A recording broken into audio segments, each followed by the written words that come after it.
Good afternoon.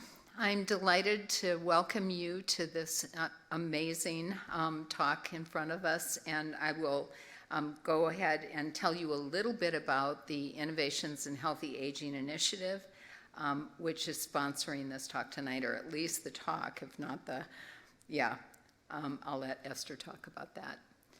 So, Dr. Esther Sternberg is going to be talking about well at work, creating well-being in any workspace, or in any space for that matter.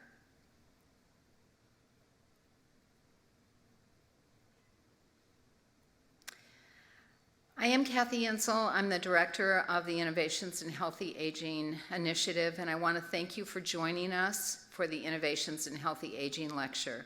I'd like to give you a very brief overview of our initiative. The exciting news is that the University of Arizona was recently designated as part of the Age-Friendly University Global Network, a pioneering worldwide educational initiative that promotes intergenerational interactions and addresses the complexities and opportunities arising from an aging population.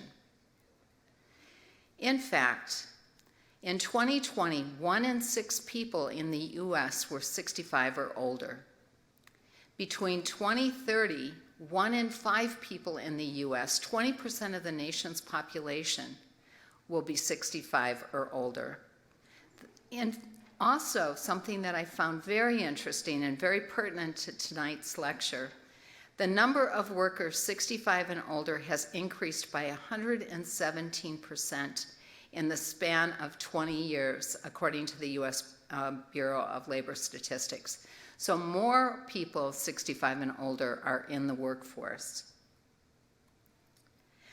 I want to tell you a little bit about the background of Innovations in Healthy Aging. We set off to have 4 goals, primary goals. One was to create an age-friendly university that integrates older adults as part of the university community and supports healthy aging. We also wanted to partner with developers of senior living communities and aging industry experts. And we want to expand our capacity in research and discovery focused in aging. We are driven to increase the workforce to meet both the opportunities and challenges of our aging population. And there are so many opportunities for young people to enter this workforce, so we're trying to develop programs that will facilitate their knowledge about older adults. An incredibly wonderful group of people to work with. I want to introduce you to the associate directors, to the people who are part of the leadership team, Esther Sternberg, Mindy Fain, Dr. Esther Sternberg and Dr. Mindy Fain, and Anissa Westcott, who's not pictured here, but certainly runs the day-to-day management of the initiative. Innovations in Healthy Aging events. I'd like to remind you that at 1 o'clock on Saturday, we'll have the Poetry Circle, and we'll be talking about Edna St. Vincent Millay's poetry. And join us too for the next Aging in the Arts Poetry Circle, but also for the lecture that's coming up in February, Escape from Inflammation Nation, author, and now author of another new book. And I'd like to introduce you then to Ski Shelton, who will be speaking on these topics for us in February. So, Esther Sternberg. She's an internationally recognized and design and health pioneer. Dr. Esther Sternberg's research takes mind and body science from molecules to built environments. Currently, Dr. Sternberg is research director of the Andrew Weil Center for Integrative Medicine. Founding director, University of Arizona Institute on Place, Wellbeing, and Performance. Inaugural Andrew Weil Chair for the Research in Integrative Medicine. Professor of Medicine, as if that weren't enough. Professor of Psychology, Architecture, Planning, and Landscape Architecture, Nutrition and Wellness, and was formerly National Institutes of Health Senior Scientist and Section Chief. Dr. Sternberg has advised the U.S. Congress, U.S. Surgeon General, U.S. General Services Administration, the Department of Defense, U.S. Green Building Council, International Well Building Institute, and the Vatican. Her wearable devices research with the GSA, measuring office environment's impact on health, is informing the federal government's post-COVID workspace design and re-entry. She has received the federal government's highest awards and was recognized by the National Library of Medicine, as one of the women who changed the face of medicine. That's pretty auspicious. Dr. Sternberg has authored over 240 scholarly articles and books. Her popular book, Healing Spaces, which I have a copy of that also, is the science of place and well-being, and it helped reignite the design and health movement in the 21st century style. Her new book, Well at Work, Creating Well-Being in Any Workspace, has received the Outstanding Works of Literature, that's the OWL Award, OWL, long list, and brings that science into the post-COVID era. It is with absolute respect and high regard I welcome Dr. Esther Sternberg. Thank you. Thank you. Thank you, Kathy. Did you switch? Great. Thank you all for coming, and thanks to those who are on Zoom. I know that a lot of people in this era chose to come virtually. Those of you who are here will be able to partake of a small reception and food at the end, so welcome. And great to see all the friends and neighbors in the audience and colleagues. So thank you, Kathy, for that wonderful introduction. So I thought I'd start the way the book starts with, oh, yes, I have to show my conflict of interest. So my conflict of interest are 3 books for the lay public, and I will be hosting the little reception at the end. So you might ask how, I'm an arthritis doc, I'm a rheumatologist, so you might ask how does a rheumatologist come to study the built environment and health? And I'll tell you a little bit about that journey, how I got here. So you heard that I was at the National Institutes of Health. I was there for 26 years before coming to head up the research program for the Andrew Weil Center for Integrative Medicine. And I used to show this slide a lot. I discovered that the brain's stress center is important in susceptibility to inflammatory disease and arthritis. And there are lots of ways in which the brain and the immune system communicate. But until I came to the Andrew Weil Center for Integrative Medicine, I didn't realize that there's something really important missing from this slide. What is it? Yeah, you've got it. The rest of the person, the other people around, the world in which they live. This was the biomedical model of health that I was raised in. And we have to begin to think about our health and well-being far more than the cells and the organs in the body. That's really important. But we need to think about the world in which we live and the people with whom we communicate.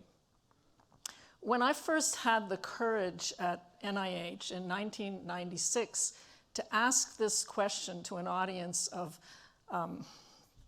physicians and scientists, can stress make you sick? How many of you believe that stress can make you sick? It's like 100%. Well, in 1996, only about 1/3 of the audience raised their hands and then very quickly hid their hands behind their backs because they didn't want their colleagues to know that they believed in such a flaky notion. Well, it's fortunate that we have decades of research proving not only that stress can make you sick, but how stress can make you sick. And what's really important is that you need your stress response. The goal is not to get rid of stress. It is impossible to get rid of stress, especially in our world today. There are so many stressors that we're dealing with day in, day out. You need your stress response to perform at peak, to give you the focused energy and ability to perform at peak to get out of danger. The problem is if you have a cumulative load of stress. We call this allostatic load.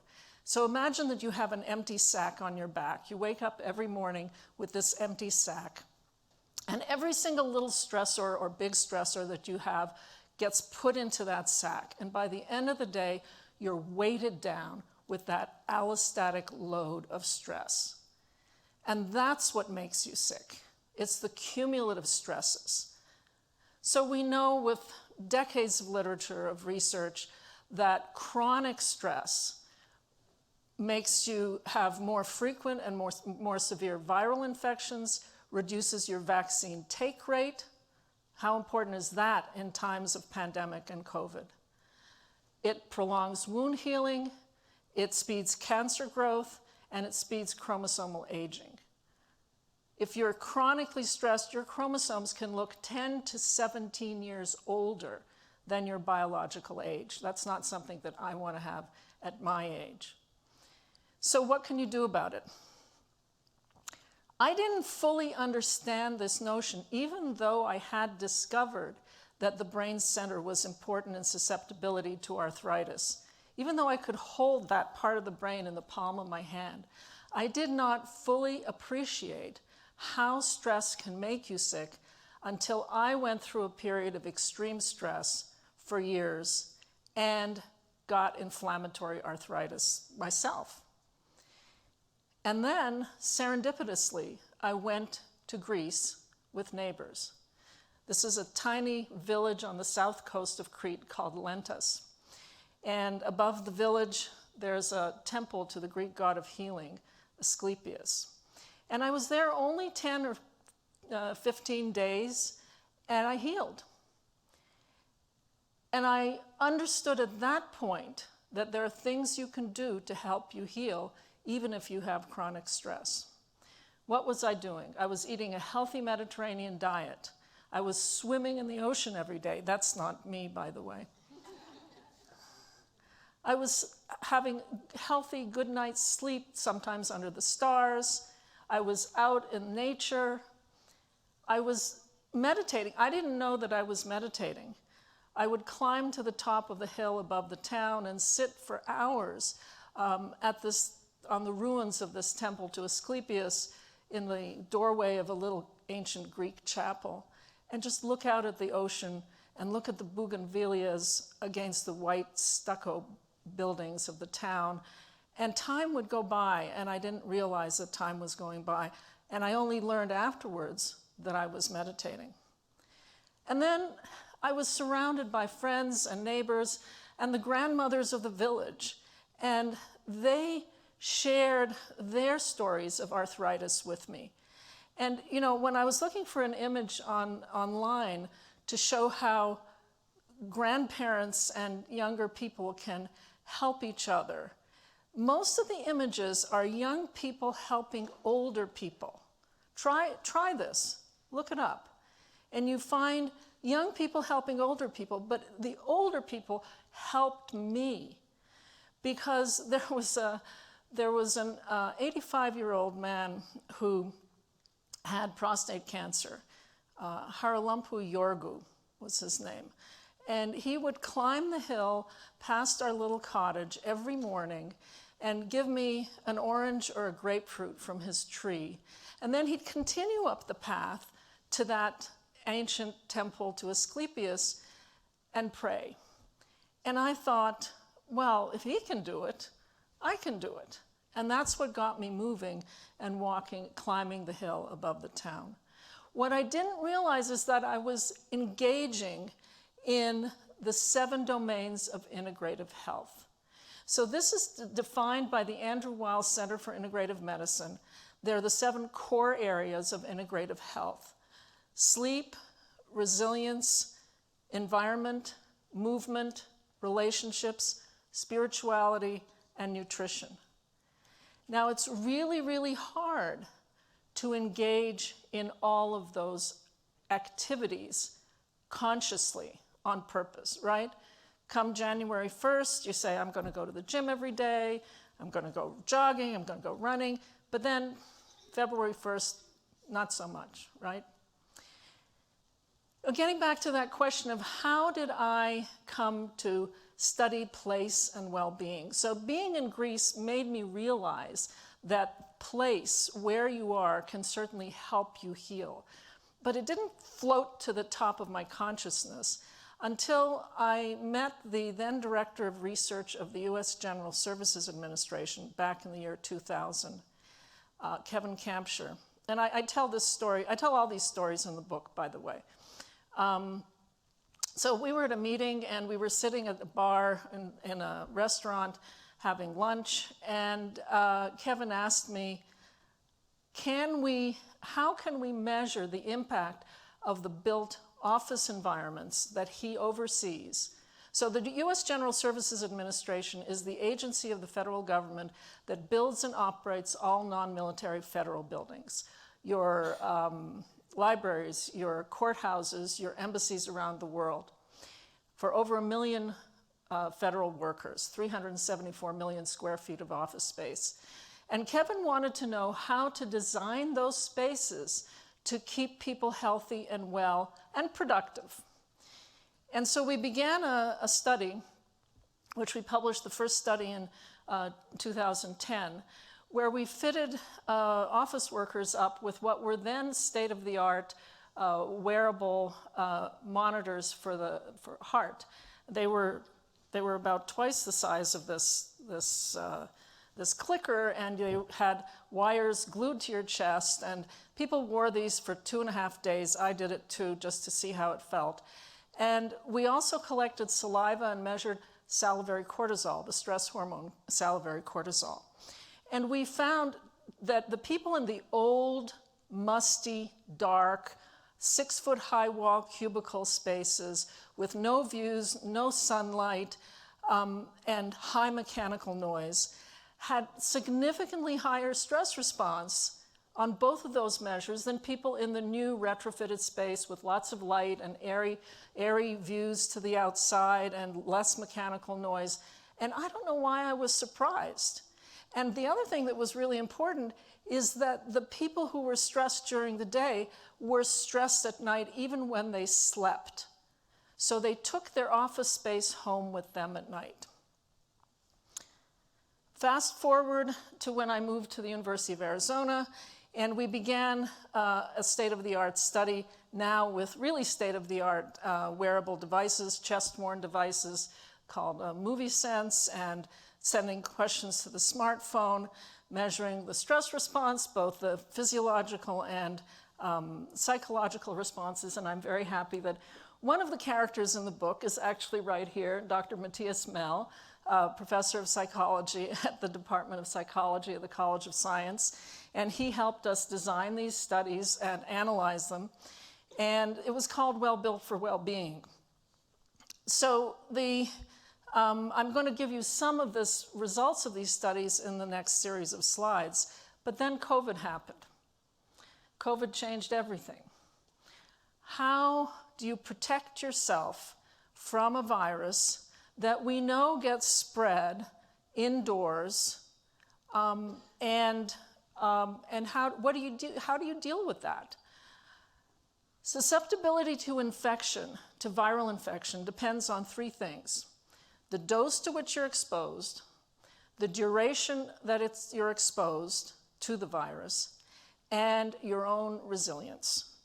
And you can reduce the dose and duration by distancing, masking, ventilation, lots of frequent fresh air turnover, and filtration.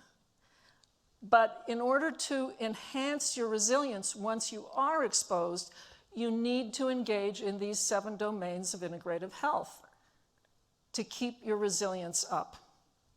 By the way, if anybody's worried about the ventilation in this room, I have actually measured it, and it's great. You don't have to worry about it. It's the same level as the outside, the air quality. So we spend 90% of our days indoors. So it behooves us to design those spaces to enhance our resilience. And you can do that. We have our wonderful architect, Henry Tom, from Line and Space, who's there. Thank you for coming. Who has worked with us very closely to embed all of these domains of integrative health into the new Andrew Weil Center for Integrative Medicine, which you probably passed or tried to pass because the road was blocked off because of the new building. And I'll go through this circle and show you how you can do some of that. So this is the rendering of the new Andrew Weil Center for Integrative Medicine.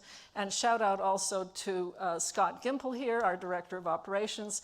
Thank you for coming, who has been really shepherding us through the move into the new building. And of course, you're all welcome. Can I say this, Scott? You're all welcome to come when we open the building in February. Thank you. You'll get an invitation.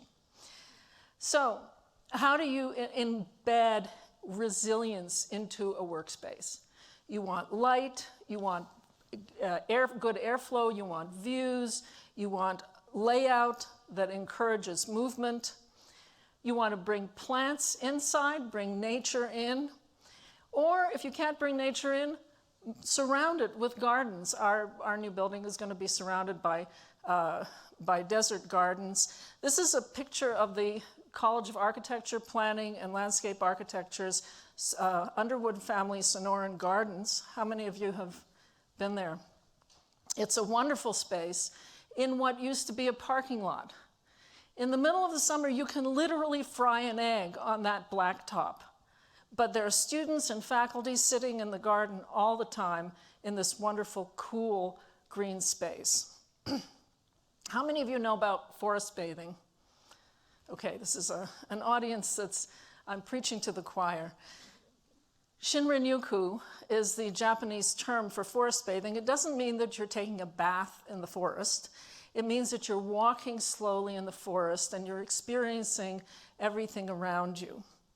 Well, there are several aspects of what you experience in the forest that can help you heal and improve your moods.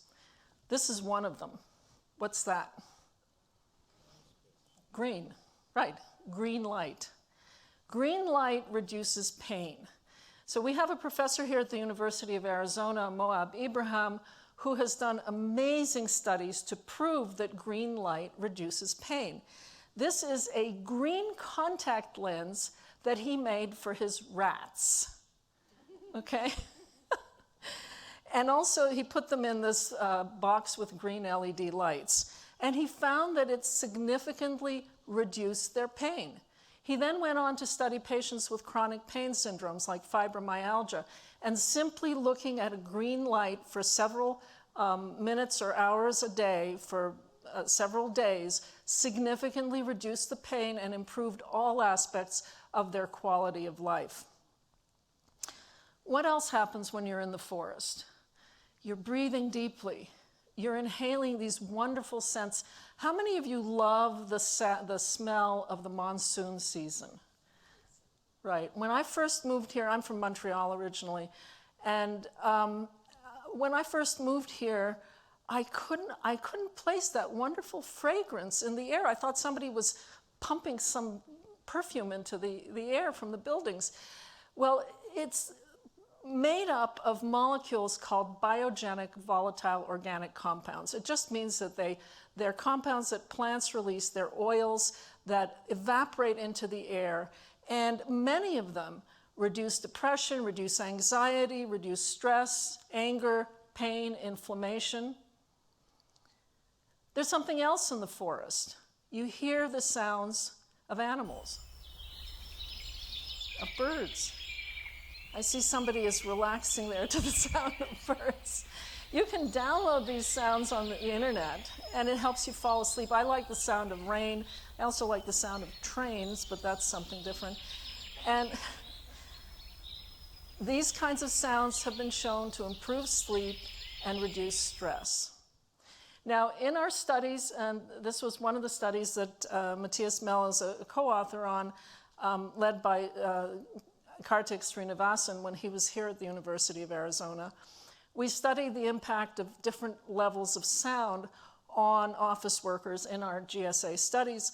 And we found, not surprisingly, that when the sound is too loud, when it's too noisy, it's stressful.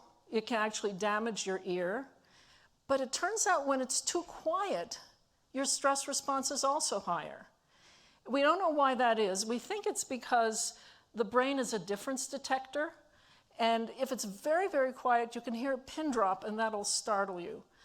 But it turns out also that birdsong is right at that optimal place where sound reduces stress and enhances well-being. What else happens when you're in the forest? You're walking. You're walking. Gentle exercise is healthy. You also can be walking with other people. Social interactions are healthy. You can design the indoors to help enhance movement. This building is actually a really good example of a building that's designed to encourage you to take the stairs. I don't know if you can see the stairs over there, rather than the elevators.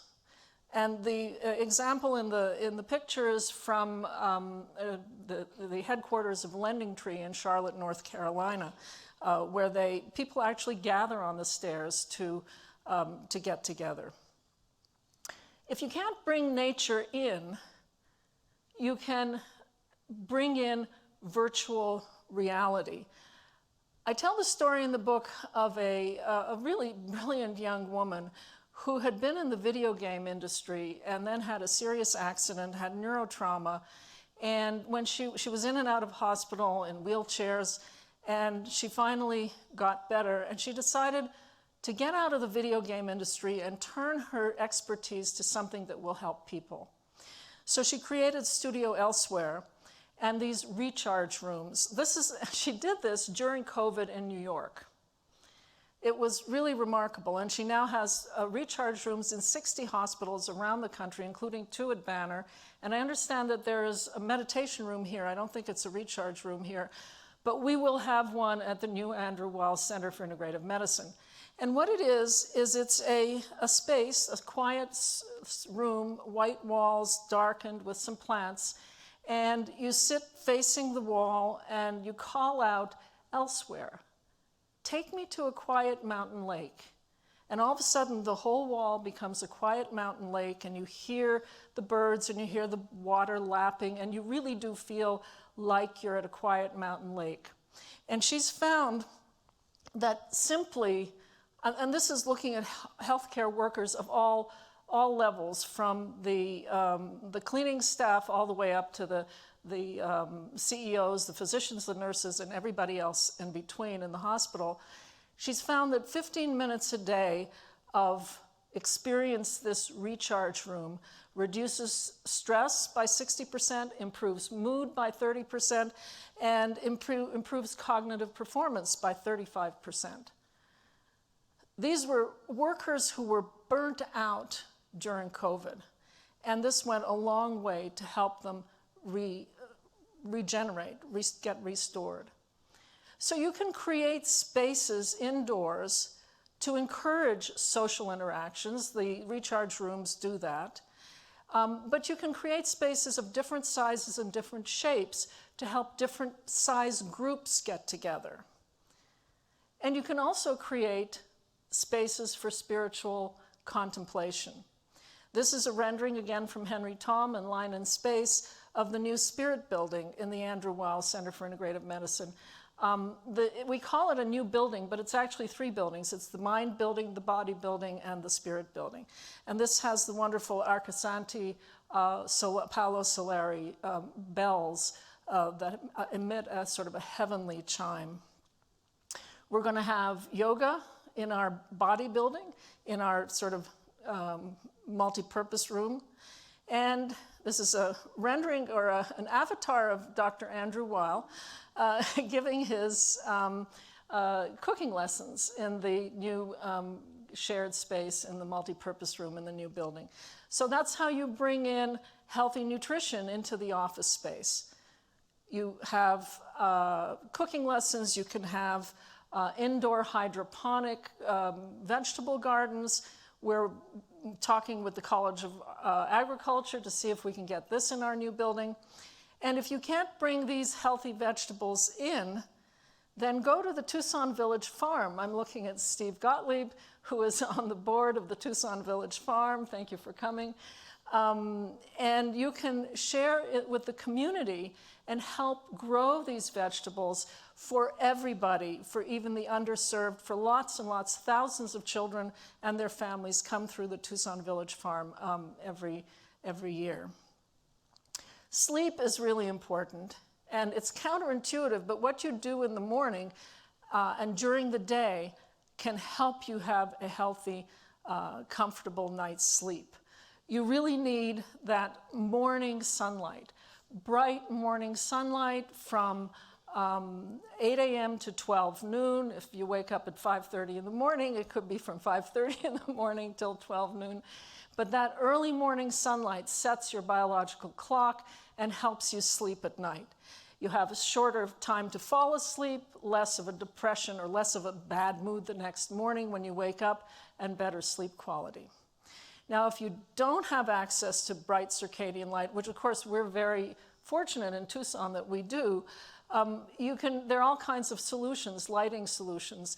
This is from a study from Mariana Figuero, who worked with the U.S. General Services Administration in parallel with us, where she worked with submariners who are in the submarine for months at a time and have no access to sunlight. And she set up a system where they had the blue light in the morning and the red light in the evening. But you can also get these full spectrum sunlight boxes. You can get smart lamps. There's lots and lots of these kinds of devices available now. Now, another important post-COVID challenge that happened, especially in the older adult age group, is isolation. And isolation, we know, is very bad for health. So what are the solutions to attract people back? It's also another problem, which is not so relevant to this audience, but when I speak to developers, design professionals, and so on, there is predicted a downtown apocalypse because office buildings are still only 20, 30, 40% occupied. And organizations are shrinking their footprints when their leases are up. And what are we going to do with all these buildings in the downtown? So what do you do to bring people back? You must design spaces that are not only healthy, not only have great ventilation, but are well-being spaces to enhance all 7 domains of integrative health. And you must label these buildings as healthy so people know when they come in that the organization has paid attention to this. So this is just some examples. There's a picture of an office building. That's again the Lending Tree headquarters. Doesn't really look like an office building. Looks more like a restaurant. On the right-hand side, there's examples of senior living communities, Hacienda at the River, the Watermark group. The other one is Waveney Assisted Living in Connecticut. And they have all of these features of beautiful views, spaces for people to gather, familiar sites, lots of circadian light. And then, of course, there's aging in place. And how do you make your home a place that is a well-being place and universal design so that no matter how well you are physically, you don't have to move out of your home. These are some examples of healthy building standards that are proliferating like mushrooms in the rain. It's sort of like the Good Housekeeping stamp of approval, but for a building. And you know that if a building has followed these guidelines, that they have paid attention to health and well-being. If you can't create indoor spaces to gather, do engage in group activities outdoors. You can see Kathy Insel mentioned at the beginning, the Innovations in Healthy Aging initiatives, and one of them coming up is all walking outdoors, and just keep an eye on your calendar for that. In the middle is a labyrinth. This one in particular is at Unity Church, and it's a walking meditation. It helps you get outdoors and really meditate in an easy way. And we are so fortunate in Tucson to have so many trails, so many trailheads. There's Tumamoc Hill, there's the Catalina State Park, on and on, that we can engage in no matter what our level of physical fitness is. And then there are ways to create well-being at home. And I can talk about that in the question and answer. But I discuss all of this in the book. One of the things that I like to do is the scent of jasmine reminds me, and citrus reminds me of Greece. And so do the scents of herbs and rosemary and thyme and oregano. And so I have on my patio, I have a little herb garden. I used to have in D.C., when I lived in Washington, D.C., a jasmine tree. I wasn't successful growing it here. Maybe somebody can help me from the Tucson Village Farm to grow better. But just being able to experience the scent of these plants gives me a sense of peace. So I'm going to stop here, and I think we have time for questions. And those are the resources, the book, which you'll be able to get afterwards.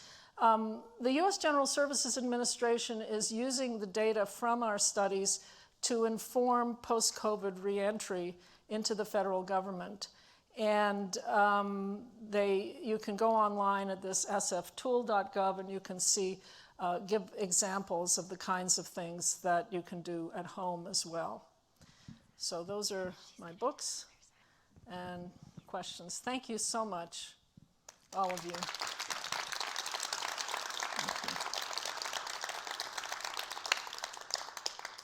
So we'll come to you with the microphone if you would like to talk with Dr. Sternberg. Let me just, maybe they should bring the food out sooner. I think so, too. Yeah.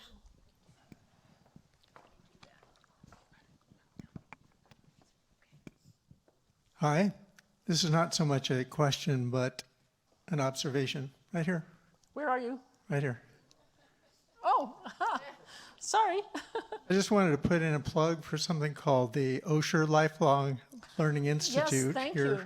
at the U of A. It was a lifesaver during COVID, and it's still available both in person and online. It's relatively inexpensive, so. Are you representing them, or did you have the experience of... I was just a student. So can you mention more what it is, or Kathy, do you want to describe? Because we are working with them. Well, my experience was basically these are volunteers who teach a variety of subjects, from anything from archaeology to zoology, A to Z. And they tend to be older and experienced and wise. But there's also an opportunity for the class itself to provide their wisdom and insight. So every semester, including the summer, you can sign up online and register, and I think it's like $200 for a year. So incredible deal. So, I mean, this is one of the things that the Innovation in Healthy Aging Initiative wants to do. One of our goals is to have more of a close relationship with the community and the university, because there's so much learning that goes on here. And Kathy, you can speak about that a little bit. I can speak about OLLI, Osher Lifelong Learning Institute, and I'm grateful that you raised that. One of the things we're trying to do, they've been in the business for a long time. I talked for them, quite a few years ago. So we're trying to join forces with existing resources and strengthen everything together, but they are affiliated with the University of Arizona, and they're part of our initiative. So thank you for raising that issue.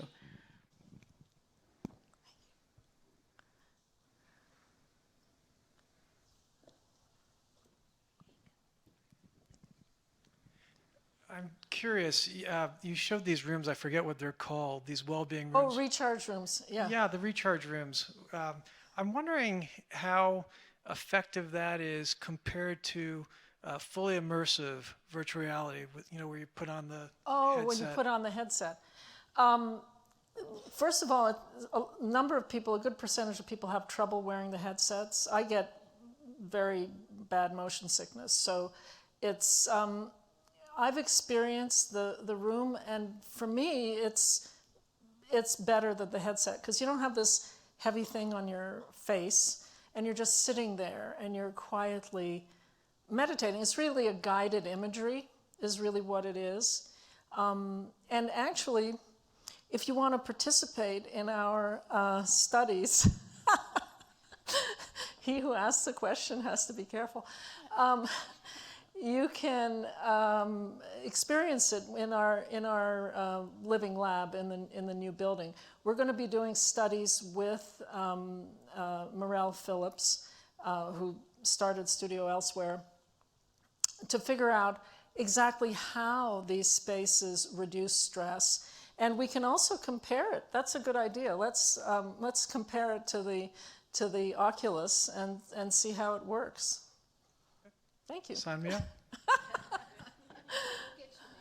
No, I know their name. Thank you to the Gooters for coming. Hi, who will be eligible to use the new Andrew Weil building and the services within? Scott Gimple, can you answer that question?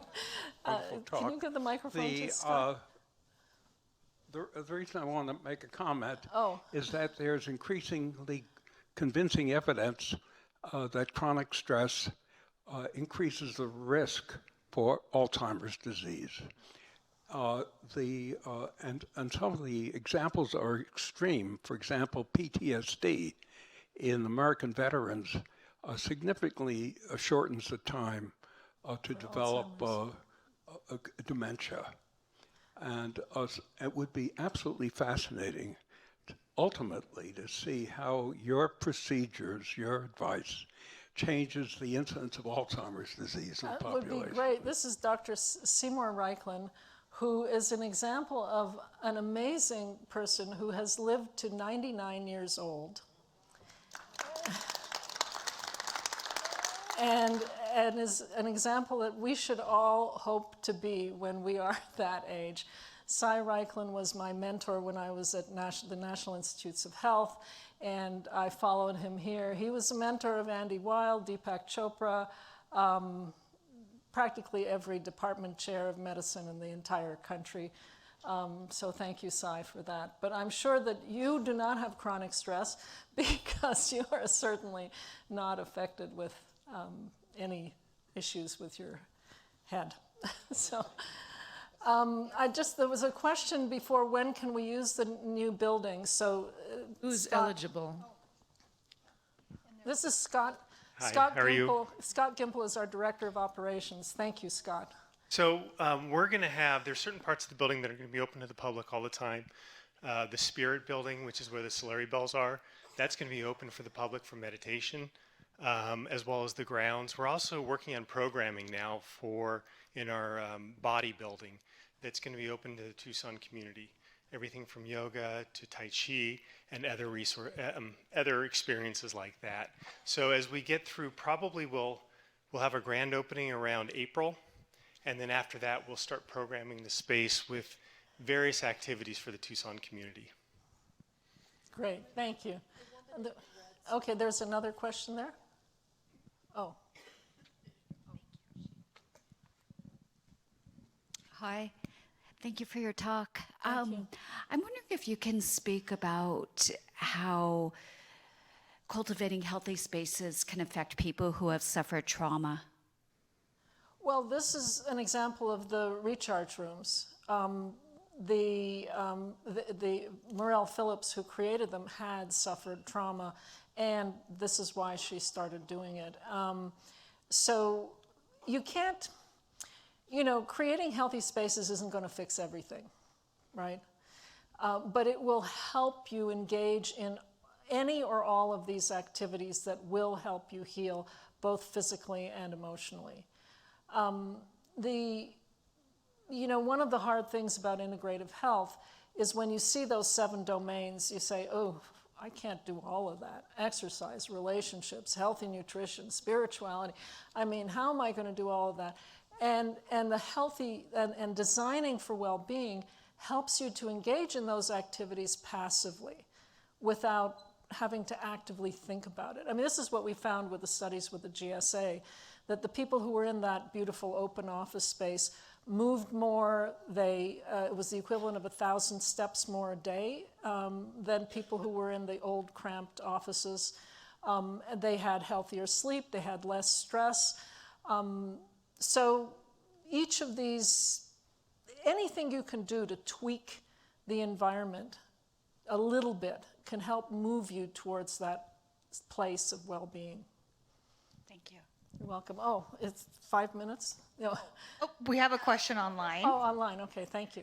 What types of environments are in the recharge room? Is it just forest views or are there others? Oh, no, there's many different views. There's beaches, there's forests, there's... and what's amazing is that Morel and her team go all over the world and film in a very specific way. It's really kind of like going to Disney World or Disneyland. It is immersive reality, and you choose. There's a selection, a menu. When you sit down, there's about 8 different choices, and you see the pictures, and it says what the room is, what the image is going to do, and you call out elsewhere, take me to, the beach, and, you go there. So, yeah, there's many, many choices. And that actually brings up another point that we found in our, I'm looking at Matthias Mell here with the psychologist in our studies with the GSA, the individual differences. We found that different spaces are preferred by different types of personality. People who are extroverts prefer these large open spaces, lots of stuff going on around. It's the people who are sitting in the coffee shops doing their work, right? They're not bothered. In fact, they like all that activity going on. People who are more introverted prefer a quieter, darker, more enclosed space. And it's not only their preference, it's also their stress response is affected in the same way. So it's one size doesn't fit all, and that's a problem through mid-century that office buildings were designed as one size fits all. And if you do that, it doesn't fit anybody. And we also did studies with temperature and humidity. Everybody's familiar with thermostat wars, right? One person likes it hotter, one colder. So there's individual differences, and we need, going forward, to design spaces to enhance and accommodate individual differences of all sorts, psychological, physical, physiological, and we have the technology to do it. It's not rocket science, really. But we can't do it without the design professionals to help us. And when I speak to design professionals, I say, we, the healthcare professionals or the health professionals, cannot do it alone. We have to do it hand in hand with the designers to create spaces that optimize health and well-being. So, is there any other Matthias?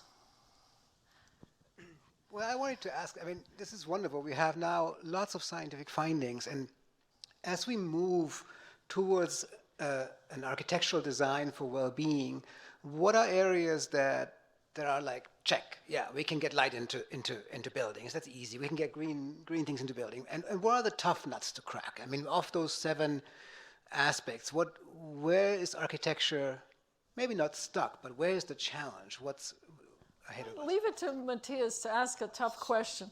So, no, I think it's the individual differences. I think it is, how do you accommodate all of the different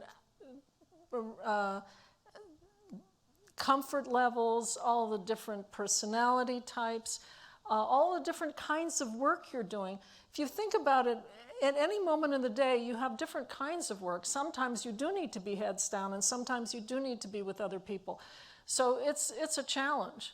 And then the biggest challenge is, as we're moving into our new building, we know, how do you get people back to work? People like working from home, and we're more productive working from home.